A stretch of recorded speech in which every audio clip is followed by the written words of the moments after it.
So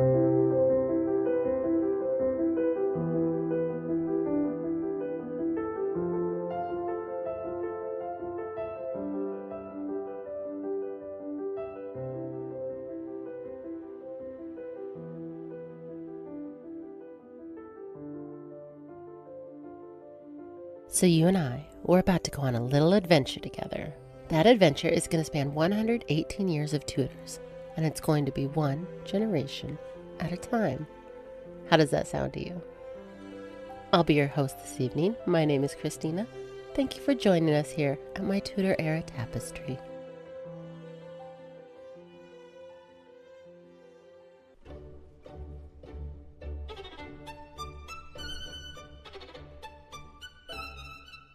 In the blooming warmth of spring, 1507, Anne Boleyn was a lively 6-year-old, flitting through the sun-draped gardens of Hever Castle in Kent. Anne was the middle child in a family on the rise. Her elder sister Mary, 8, was her constant playmate and occasional rival, while her baby brother George, barely toddling, completed the trio that filled the stone halls with laughter and mischief. The Boleyns' fortunes were ascending. Thomas's linguistic skills and charm had earned him royal favor, including embassies to the Low Countries. But at Hever, life retained a rustic simplicity. Castle's moat and orchards a playground, far from London's scheming court. Anne's days were a blend of innocence and gentle preparation for the world beyond. Under her mother's watchful eyes, she learned the rudiments of a noble girl's education, simple stitches on a sampler, the ABCs stitched on a horn book, and the first lilting phrases of French.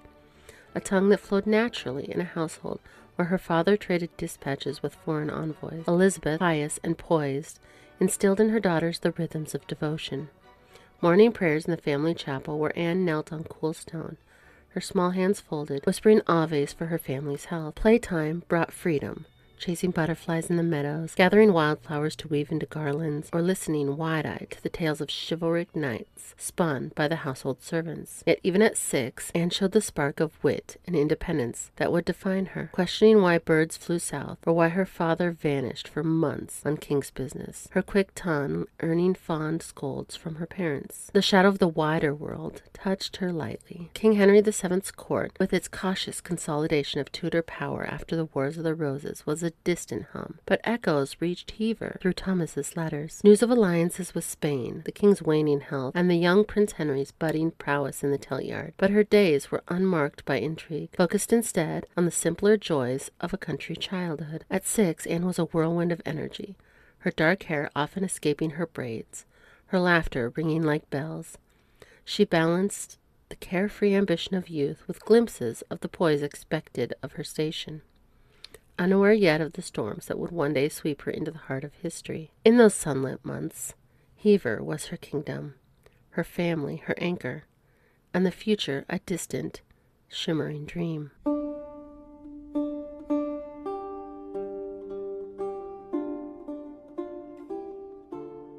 As the shadows of Philip the Handsome's untimely death lengthened across Europe, Catherine of Aragon found herself navigating another shift in the treacherous currents of dynastic politics. Back in her familiar confines at Durham House, the Dowager Princess of Wales grappled with renewed uncertainty. Her father's regained control over Castile offered a glimmer of stability for Spain, but it did little to ease Catherine's personal straits. Her allowance remained meager, her household strained, and the long-promised marriage to young Prince Henry hung in perpetual limbo, subject to King Henry VII's calculating delays. By the summer of 1507, however, an extraordinary opportunity emerged from the unlikeliest of sources. Her father, King Ferdinand of Aragon himself, the existing Spanish ambassador, Dr. Rodrigo González Puebla, a shrewd but increasingly frail diplomat who had long represented the Aragonese interests at the English court, had fallen ill, leaving a void in negotiations at a critical juncture. Ferdinand, ever pragmatic and attuned to his daughter's sharp intellect, honed by years at Spanish court, made a bold and unprecedented decision. In a move that shattered the conventions of the era, he appointed Catherine as interim ambassador to England, tasking her with representing Aragonese and broader Spanish interests directly before King Henry VII. At 21, Catherine stepped into this role with a mixture of resolve and quiet astonishment. It was a position no woman had held in European diplomacy before, a formal accreditation that elevated her from pawn to player on the grand chessboard. Maria, her steadfast lady-in-waiting, marveled at the turn of events alongside her mistress, helping draft coded dispatches and manage the influx of sealed letters from Spain. Catherine's days now blended the familiar rituals of piety and household management with the rigors of statecraft. Audiences at Richmond Palace or Greenwich, where she parleyed with the king's counselors, careful negotiations over dowry payments, trade agreements, and the fragile Anglo-Spanish alliance, and subtle advocacy for her own betrothal, all while maintaining the decorum expected of a princess. The English court, accustomed to viewing her as a dependent foreign princess, reacted with a blend of skepticism and surprise. Henry VII and his advisers reportedly assumed she would prove pliable, a mere conduit for Ferdinand's wishes. Yet Catherine confounded them, wielding her fluency in languages, her immediate knowledge of both courts, and her unassailable authority of her bloodline. She wrote encrypted reports back to her father, balancing candor about England's intrigues with strategic flattery toward the Tudor king. Glimpses of the young Prince Henry, now 16 and blossoming into charismatic youth, remained rare and chaperoned, but Catherine's new status lent her interactions with the court a fresh gravitas. She glided through banquets and chapel services with renewed poise. This ambassadorship, though temporary, lasting until a new envoy arrived, proved a formative apprenticeship. It honed the skills that would later define her queenship: unflinching negotiation, steadfast loyalty in her faith and family, and an iron resolve beneath a veil of feminine grace. As autumn approached, Catherine would scarcely foresee how these threads of influence would weave into her future. But in those sunlit months of 1507, she emerged from the margins of courtly life, a princess no longer merely waiting, but actively shaping the alliances that bound her fate to England's throne.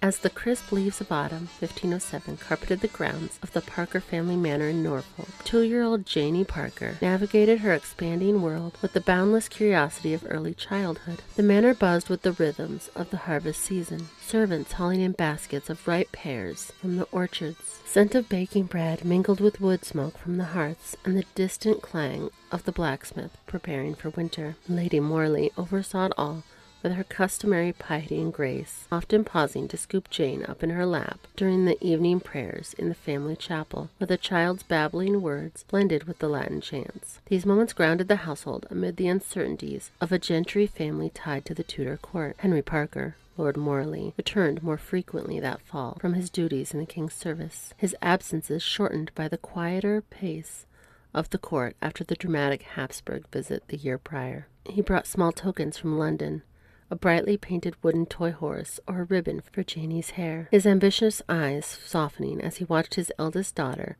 clamber onto his knee, demanding stories of the grand palaces he frequented.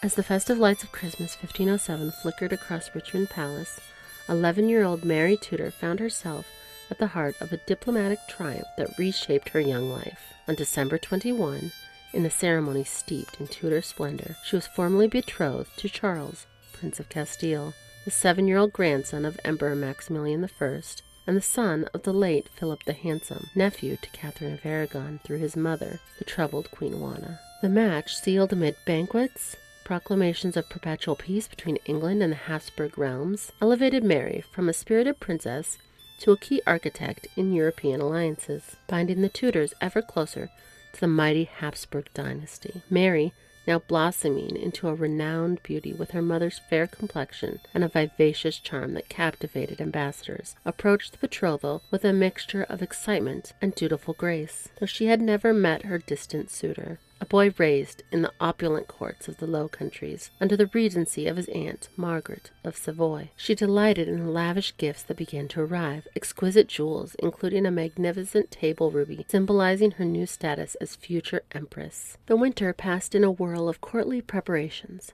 Henry VII, ever the cautious steward of his dynasty, hosted envoys from Maximilian with calculated magnificence, while Mary performed at private gatherings, her clear voice and nimble fingers entertaining the Burgundian delegates. Yet beneath the joy, Mary sensed the weight of expectation, her piety deepened by daily chapel devotions under the influence of her grandmother, Lady Margaret Beaufort. As spring bloomed into 1508 and negotiations deepened, culminating in the grand proxy marriage ceremony planned for December, Mary's world expanded with anticipation. Portraits and descriptions of young Charles circulated, painting him as a solemn heir to vast territories.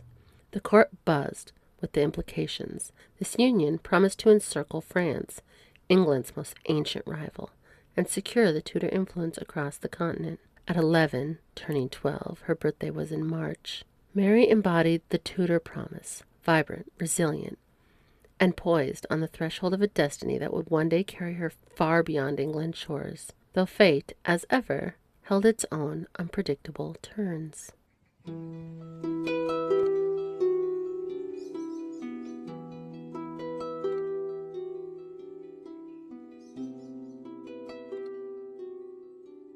In the waning light of February 1508, Maggie Pole, now 34 and clad in the quiet resilience of widowhood, sat in Sion Abbey, where the winter's bite seeped through the old stone walls. Widowed since her husband's death in 1505, Maggie carried the weight of her Yorkist lineage like a shadow in a Tudor dawn. Her Plantagenet blood, tied to her father, George, Duke of Clarence, made her a figure of cautious scrutiny under Henry VII's reign, yet a small lifeline eased her burdens. Margaret Beaufort, the king's formidable mother, sat quietly in a mono-stipend gesture of charity to bolster Maggie's strained household, a kindness that arrived like a whisper of grace amid her daily struggles. On a gray afternoon, a mud-spattered messenger from London interrupted the rhythm of her day, delivering a letter sealed with a courtier's crest. The parchment bore heavy tidings from the north. Margaret Tudor, Queen of Scots, had lost her infant son, Prince James, on the 27th of February. This boy, born a year earlier amid joyous fanfare at Holyrood Palace, had withered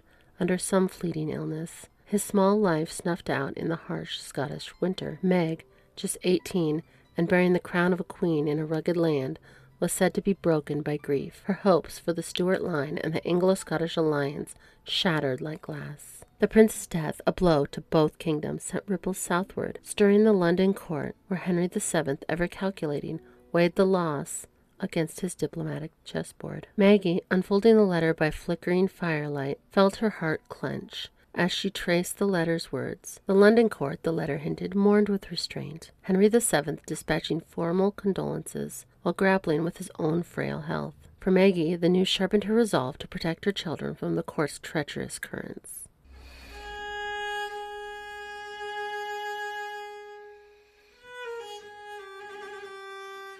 The beautiful hills of Scotland burst into May's fleeting bloom in 1508. Meg Tudor, Queen of Scots, carried the quiet ache of profound loss beneath her swelling form. At 18, she navigated the shadowed corridors of Holyrood Palace with a resilience forged in the fires of recent sorrow. Her second pregnancy, a fragile beacon amid the storms that ravaged her young queenship. The winter past had delivered cruel blows in swift succession. In late February, her beloved son, the little Prince James, Duke of Rothesay, born with such triumph a year earlier, had slipped away at Stirling Castle, his fragile life extinguished before his first birthday. The court mourned in hushed tones, bonfires dimmed, and festivities curtailed, as James IV grappled with the renewed void in the succession. Margaret, already bearing the seeds of new life conceived in hope's defiance, bore her grief with Tudor stoicism. Her letters to her father in England were laced with pleas for prayers and veiled allusions to the fragility of royal cradles. Yet Scotland's rugged spring offered no respite. The kingdom simmered with tensions, border raids flickering like embers along the marches, clan loyalties pulling at the fabric of James IV's rule, and the king's own restless ambitions turning toward naval ventures and French alliances that strained the treaty of perpetual peace with England. Meg, ever the bridge between two realms, felt the strain acutely. The English rose, transplanted in northern soil, her accents and customs a gentle reminder of her foreign roots amid the Gaelic whispers of court. James IV, the vigorous king, whose hunts and shipbuilding filled days, showered the queen with attentive care. his guilt over past infidelities half softened by their shared bereavement. He gifted her jewels and fine cloths, ensuring her chambers were warmed against the chill winds. Meg adapted as best she could, patronizing Scottish poets and musicians, her laughter, though rarer now, still charming the nobles during feasts where venison and wine flowed amid tables of ancient heroes. In these May days, as wildflowers carpeted the palace gardens and the air carried salts of the nearby sea, Margaret's world centered on anticipation tempered by fear. Her body, still recovering from the ordeals of birth, and fever swelled with the promise of a daughter, though none could foresee the tragedy ahead. She walked the grounds with her ladies, dreaming of a nursery filled once more. Letters from her siblings arrived like sunbeams, reminding her of the family ties that anchored her across the border. Meg's struggles in Scotland were those of a young woman thrust into queenship, the isolation of exile, the relentless demand for heirs in a land where infant graves were all too common, and the delicate dance of loyalty between her father's realm and her husband's. Amid the renewal of the land, she clung to hope, her unyielding spirit a quiet defiance against fate. Little did she know that summer's warmth would bring fresh heartbreak, testing the depths of her endurance. At 18, heavy with child, she went into labor amid the stifling heat of summer, her hopes pinned on this new life to restore the Scottish court. The ordeal stretched through agonizing days. The palace hushed in anxious vigil as midwives and physicians tended her. James IV paced in the corridors, his usual vigor subdued by fear, while Meg clung to her rosary,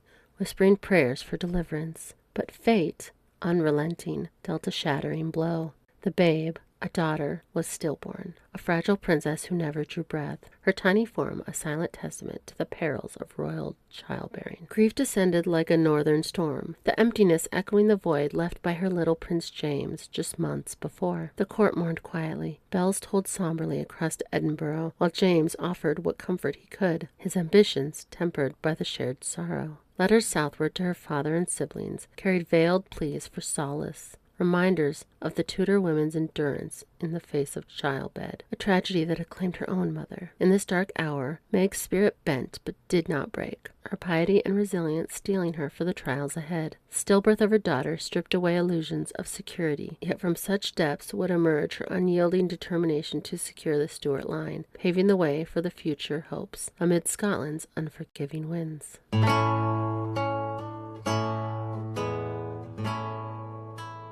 In the sultry haze of July 1508, Margaret Beaufort, the indomitable matriarch of the Tudor dynasty, sat in the cool seclusion of her private chamber, her Northamptonshire retreat, where the scent of lavender drifted from the gardens below. At 65, her frame was slight but unyielding, her sharp mind honed by decades of navigating the bloody ties of the Wars of the Roses. Her days were filled with overseeing estates, endowing colleges, and dispensing charity. Yet as summer ripened, the fresh sorrow reached her. A letter from the north, its wax seal cracked, bearing news of her granddaughter Meg Tudor's latest loss. A stillborn daughter delivered in the stone halls of Holyrood Palace, mere months after the death of her infant son, Prince James, in February. The letter, penned by a trusted envoy, or perhaps a Scottish cleric, arrived on a morning when the sun slanted through the windows, illuminating her prayer book open on Margaret's desk. Meg, Queen of Scots at 18, had endured a crushing blow. The girl child, meant to strengthen the Stuart line and the Anglo-Scottish alliance, had arrived lifeless. A silent tragedy following the fevered grief of losing James,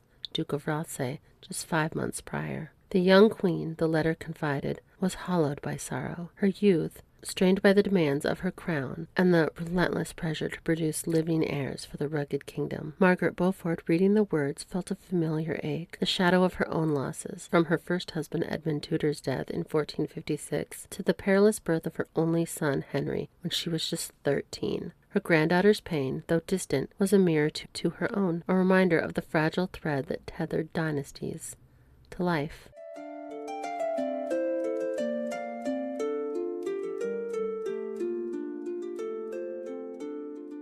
In the soft bloom of Wiltshire, summer 1508, Wolf Hall hummed with quiet joy, its timbered halls warmed by the scent of fresh rushes and lavender as Marjorie Seymour, wife of Sir John, brought forth a daughter, Jane, into the world. Jane, a small fair creature with eyes like pale bluebells, wailed softly, her tiny fists curling against the linen swaddling.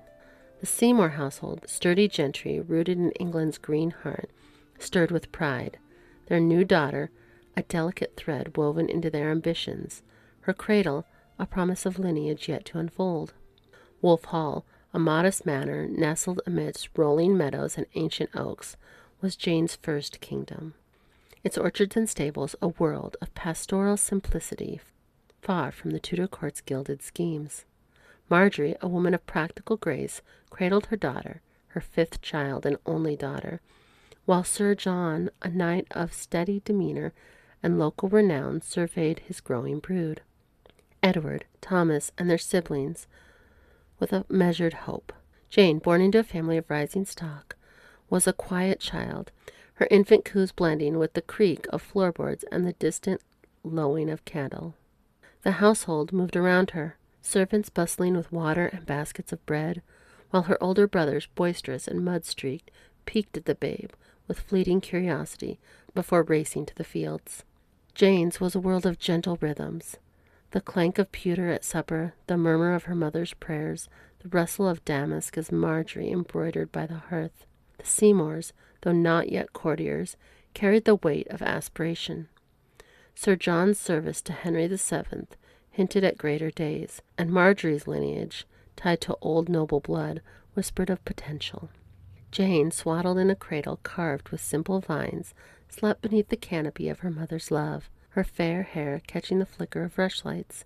At night, the manor settled into stillness, the only sounds the hoot of an owl and the breeze through the open shutters, carrying the scent of earth and wildflowers. In the village church, Jane was baptized, her name a quiet prayer on Marjorie's lips, the font's cool water sealing her to God, who watched over England's fields and kings. The summer of 1508 held Jane like a secret. Her infant breath, a soft note in Wolf Hall's songs, her future unwritten, but glimmering faintly. You can share your thoughts with me at longlivethequeenpodcast@gmail.com. Slide into my DMs on Facebook or Instagram at Long Live the Queen Podcast, or join the party on Patreon, where we have extended episodes and bonus content.